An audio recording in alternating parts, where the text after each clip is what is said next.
Welcome to the Short Funk Podcast. I'm Tom Barbalet. A couple of Saturdays ago, I was woken to gunfire.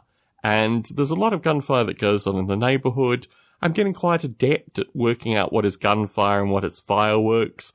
I may have described in a previous Short Funk that when the city banned fireworks, the response of the local teenage miscreants was to drive around the neighborhood, setting off fireworks at regular intervals, to mock the police. It seems to me very curious that if you have a police force that can only really investigate murders and doesn't have a really good track record in investigating murders, and they explicitly say, if you're not calling us about a murder, you're probably not going to get a police response, that they would add additional laws associated with fireworks, but I digress. Waking up to gunshots, it's an interesting thing. They're sufficiently close. This series of shots appeared to come from a street over, and the shots continued for a period of time where I could come into the podcasting room, for example, which is a separate guest bedroom from the main bedroom where I sleep with my wife, that I could get some degree of triangulation on where the shots were coming from.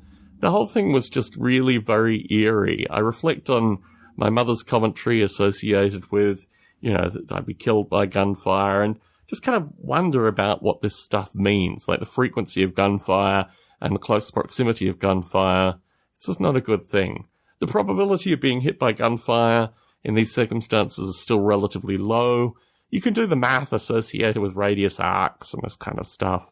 I have a maths background, so I can do this kind of mathematics if I want to feel a little bit better. But the likelihood of the house being struck, or just general damage and volatility coming through this stuff, it's not good. It's not good to be woken up by these sounds. And I reflect very heavily that, it just seems to be a strange time in my life to be dealing with this kind of stuff. Tom Barbalet in San Jose, signing out.